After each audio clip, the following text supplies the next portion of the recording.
Trump की policy पर भी नहीं, बल्कि सवाल पावर के दुरुपयोग पर है। ऐसे में पहला सवाल यह है कि क्या डोनाल्ड ट्रंप की नीतियां अमेरिका को सुपर पावर से सुपर प्रॉब्लम बना रही है, क्योंकि उनकी टैरिफ पॉलिसी ने अमेरिका की अर्थव्यवस्था को झटका दिया है और जीडीपी इतिहास के निचले स्तर की ओर फिसल रही है। दूसरा सवाल यह है कि क्या ट्रंप अब लोकतांत्रिक राष्ट्रपति कम और तानाशाह ज्यादा होते जा रहे हैं, क्योंकि असहमति पर कार्रवाई, धमकी और दबाव उनकी राजनीति की पहचान बन चुकी है।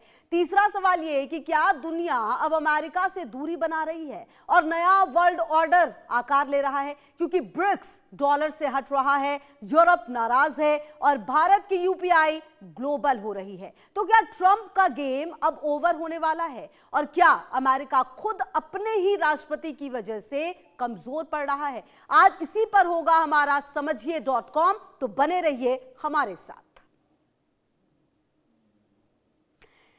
तो चलिए अब सबसे पहले आपको यह बता देते हैं कि समझिए.com खबर क्या है। जी हां, ट्रंप की नीतियों से अमेरिकी अर्थव्यवस्था दबाव में है। टैरिफ वॉर से अमेरिका से दुनिया की दूरी जो है वो लगातार बढ़ी है क्या, ये भी अपने आप में बेहद महत्वपूर्ण है, क्योंकि आपने हमेशा सुना होगा कि जब भी ट्रंप को कोई समस्या होती है किसी देश से, वो टैरिफ की बात करने लगते हैं। इसके अलावा यूरोपीय अमेरिकी ट्रेजरी बॉन्ड बेचने की तैयारी में है, ये बात भी समझ में आ रहा है। ब्रिक्स डॉलर से हटकर नया आर्थिक ढांचा बना रहा है, तो भारत की यूपीआई लगातार ग्लोबल पावर टूल बनती हुई जा रही है। इसके अलावा आपको बताएं, ट्रंप की विदेश नीति से अमेरिका की साख कमजोर होती हुई भी नजर आ रही है। तो क्या चौतरफा घिरते ट्रंप का गेम ओवर हो सकता है? यह अपने आप में इसीलिए कहा जा रहा है क्योंकि कहीं ना कहीं जो स्थितियां हैं, जो परिस्थितियां हैं, उसमें अगर आप देखें तो लगातार ट्रंप की तरफ से सिर्फ एक ही बात बार बार कही जाती है, वो बात है टैरिफ। टैरिफ को लेकर लगातार ट्रंप दुनिया के हर मोर्चे पर लगभग घिरते हुए नजर आए हैं, क्योंकि उन्हें जब भी किसी देश ने कुछ उनके खिलाफ किया है या विपरीत किया है तो उन्होंने हमेशा ही सिर्फ और सिर्फ टैरिफ का नाम लिया है। ऐसे में आप देखिए पहले क्या होता था, पहले यूरोप के जितने भी देश थे, जब भी जो भी अमेरिका कहता था वो मान जाता था, लेकिन अब ऐसा नहीं है। आपको याद होगा ग्रीनलैंड के मुद्दे पर लगातार घिरते हुए भी नजर आए थे ट्रंप। तो कहीं ना कहीं अब देखना यह है कि आने वाले समय में किस तरह से जो परिस्थितियां हैं वो नजर आएंगी और देखने को मिलेगी। तो ट्रंप की असफलता और गेम ओवर की वजह डोनाल्ड ट्रंप की राजनीति अब आत्मघाती होती दिख रही है। जिस तरह की आक्रामक और अहंकारी पॉलिसी उन्होंने चलाई, उसका नुकसान अब सीधे अमेरिका को झेलना पड़ रहा है। जी हां, अमेरिकी अर्थव्यवस्था दबाव में है और जीडीपी अपने इतिहास के सबसे कमजोर दौर से गुजर रही है। ट्रंप का टैरिफ टेरर दुनिया को डराने के लिए काम कर रहा है। कुछ घंटों पहले ही ट्रंप ने फ्रांस के शराब पर 200% तक टैरिफ लगाने की धमकी दी, जिसका नतीजा ये हो रहा है कि दुनिया के देश अमेरिका से दूर होते चले जा रहे हैं। चीन, रूस तो पहले ही खफा थे, अब भारत भी सतर्क है और यूरोप नाराज नजर आ रहा है। अमेरिकी ट्रेजरी बॉन्ड यूरोप बेचने की तैयारी में है, जो बता रहा है कि अमेरिका अब विश्वास करने लायक नहीं है।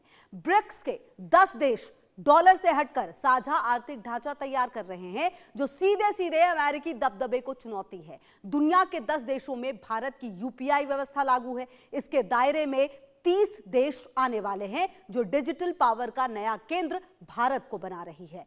ट्रंप आर्थिक मोर्चे पर तो फेल हो ही रहे हैं, साथ ही विदेशी मोर्चों पर भी औंधे मुंह गिर रहे हैं। ट्रंप की सोच अब विस्तारवादी होती चली जा रही है। वेनेजुएला को पहला शिकार माना जा रहा है। ग्रीनलैंड पर नजर और ईरान पर हमले की तैयारी की खबरें हैं।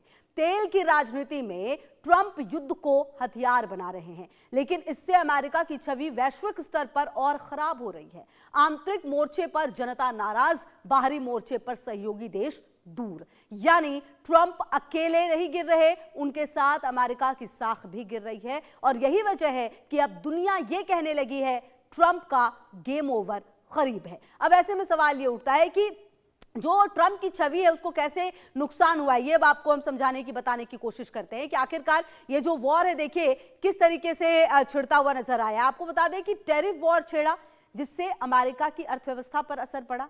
इसके अलावा आपको बता दें, सहयोगी देशों को धमकाया, यूरोप और मित्र देशों से दूरी बढ़ी, असहमति पर सख्ती, तानाशाही छवि बनी।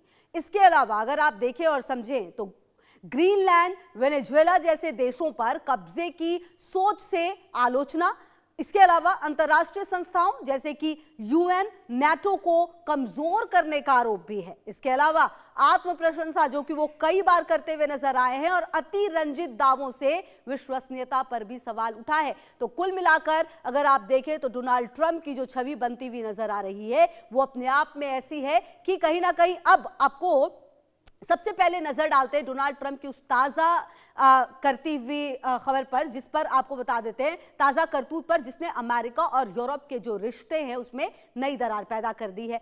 मुद्दा है ग्रीनलैंड। जी हां, वही ग्रीनलैंड जिसे ट्रंप पहले भी खरीदने की जिद कर चुके हैं। एक बार फिर ट्रंप ने खुले तौर पर ग्रीनलैंड पर अमेरिका के रणनीतिक हितों का दावा ठोका है। ट्रंप का तर्क है कि ग्रीनलैंड की भौगोलिक स्थिति अमेरिका की सुरक्षा के लिए बेहद अहम है, लेकिन यूरोपीय देशों ने इसे सीधा सीधा संप्रभुता पर हमला बताया। डेनमार्क, फ्रांस और जर्मनी जैसे देशों ने ट्रंप के रुख पर कड़ा ऐतराज जताया है। यूरोप को डर है कि ट्रंप की यह नीति नाटो की एकता को कमजोर कर सकती है। कूटनीतिक गलियारों में अब नाटो के भीतर फूट की आशंका खुलकर चर्चा में है। इसी तनाव के बीच दावोस में वर्ल्ड इकोनॉमिक फोरम के दौरान अमेरिका और यूरोपीय देशों के बीच बड़ी डील हुई। इस डील में सुरक्षा, सहयोग और आर्थिक साझेदारी को आगे बढ़ाने की बात कही गई। इस डील के अनुसार अमेरिका को ग्रीनलैंड में सैन्य गतिविधि तेज करने और उसके विस्तार पर सहमति बनी, लेकिन यूरोप ने ट्रंप के एजेंडे को लेकर अपनी चिंता भी साफ तौर पर दर्ज की। यूरोपीय नेताओं ने साफ संकेत दिया कि क्षेत्रीय संप्रभुता से कोई समझौता नहीं होगा। ग्रीनलैंड मुद्दे ने ट्रंप की मंशा को लेकर यूरोप में अंधविश्वास और गहरा कर दिया है। कूटनीतिक जानकार इसे ट्रंप की आक्रामक विदेश नीति का खतरनाक संकेत बता रहे हैं। यानी ट्रंप की एक जिद ने अटलांटिक के दोनों किनारों पर रिश्तों को हिलाकर रख दिया है। कुल मिलाकर अगर आप इस पूरे परिस्थितियों को देखें तो ग्रीनलैंड के विवाद को अब आपको ग्राफिक्स के जरिए हम समझाने की कोशिश करते हैं कि आखिरकार ये पूरा विवाद जो ग्रीनलैंड का वो है क्या और किस तरीके से विवाद लगातार गहराता भी गया है। अगर आप पिछले कुछ समय में लगातार सुन भी रहे होंगे, देख भी रहे होंगे कि किस तरह से ग्रीनलैंड को लेकर लगातार ट्रंप का जो दावा है वो सामने आता रहा है। ट्रंप का दावा है कि ग्रीनलैंड अमेरिका की सुरक्षा के लिए जरूरी है। यूरोप का जवाब क्या आता है इस पर? संप्रभुता से कोई समझौता नहीं होगा। इसके अलावा डेनमार्क और फ्रांस का भी खुला विरोध सामने आया है। नाटो की एकता पर संकट के संकेत नजर आ रहे हैं। दावोस डील के बावजूद भरोसे की कमी भी नजर आई है इस मंच पर। यूरोप सतर्क है। ट्रंप की मंशा पर शक लगातार गहराता चला जा रहा है। कहीं ना कहीं जो सवाल है वो ये उठ रहा है कि ट्रंप को ताजा झटका यूरोप से लगा है। जी हां, जिसने उनकी कूटनीति की धार को कमजोर कर दिया है। ग्रीनलैंड विवाद के बाद यूरोपीय देशों ने साफ संकेत दे दिया कि वो दबाव में झुकने वाले नहीं हैं। ट्रंप ने पहले ग्रीनलैंड के विरोध पर यूरोप पर नए टैरिफ लगाने की धमकी दी, लेकिन डेनमार्क, जर्मनी और फ्रांस सहित कई देशों ने जवाबी कार्रवाई की चेतावनी दी। डेनमार्क से जुड़े कुछ फंड्स द्वारा अमेरिकी ट्रेजरी बॉन्ड बेचने के फैसले ने वॉशिंगटन की चिंता बढ़ा दी। विशेषज्ञों का मानना है कि नई बड़े पैमाने पर बॉन्ड बिकवाली अमेरिकी अर्थव्यवस्था को प्रभावित कर सकती है। यूरोपीय देशों के पास भारी मात्रा में अमेरिकी ट्रेजरी बॉन्ड मौजूद है। यही वजह है कि ट्रंप को ग्रीनलैंड पर अपना रुख नरम करना पड़ा। ट्रंप ने अब कहा है कि वो ग्रीनलैंड के लिए बल प्रयोग नहीं करेंगे। इसके साथ ही यूरोप पर नए टैरिफ लगाने के संकेत भी वापस ले लिए गए हैं। इस बयान के बाद वैश्विक शेयर बाजारों में सकारात्मक प्रतिक्रिया देखने को मिली है। एशियाई बाजारों में तेजी आई और यूरोपीय बाजारों को मजबूत खुलने के संकेत मिले। नाटो प्रमुख और ट्रंप के बीच भविष्य के सहयोग के लिए एक फ्रेमवर्क पर सहमति बनी है। हालांकि ग्रीनलैंड को लेकर जो ट्रांस अटलांटिक रिश्तों में तनाव अभी भी पूरी तरह से खत्म नहीं हुआ है, लेकिन फिलहाल यह साफ है कि यूरोपीय दबाव ने ट्रंप को बैकफुट पर आने को मजबूर कर दिया है। और आने वाले समय में अब देखना यह बेहद महत्वपूर्ण है कि किस तरह के कदम ट्रंप की तरफ से उठाए जा सकते हैं। कहा जा सकता है कि एक बार अगर विश्वास गिरा तो उसे उठने में सदियां बीत जाती हैं। यही वजह है कि यूरोप ट्रंप टकराव का असर होगा, क्योंकि तमाम डील के बाद भी अमेरिका और यूरोप के बीच भरोसे का संकट पैदा हो गया है। जी हाँ, अब आपको यूरोप ट्रंप का जो टकराव है, जो उसका असर है वो आप समझिए, असर देखने की कोशिश कीजिए। अमेरिका यूरोप रिश्तों में और खटास, ट्रेजरी बॉन्ड बिके तो डॉलर पर दबाव बढ़ेगा। जी हां, अमेरिकी अर्थव्यवस्था की विश्वसनीयता कमजोर होगी। नेटो के भीतर भरोसे का संकट गहराया है। वैश्विक बाजारों में अस्थिरता का खतरा है।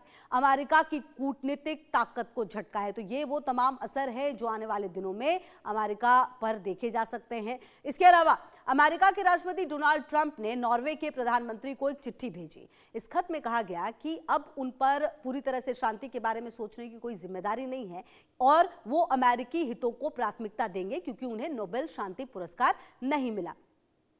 तो देखिए, ये वो लेटर है जो आप देख पा रहे हैं, ये जो लेटर है। और हाल ही में अमेरिका के राष्ट्रपति डोनाल्ड ट्रंप को वेनेजुएला के विपक्षी नेता मारिया कोरिना मचाडो ने नोबेल पुरस्कार सौंपा था, ये आपको याद होगा। इसके बाद नॉर्वे की नोबेल समिति ने कहा था कि एक बार पुरस्कार की घोषणा होने के बाद इसे ना तो बदला जा सकता है और ना ही किसी के नाम किया जा सकता है। बावजूद उसके ट्रंप ने अपने खत में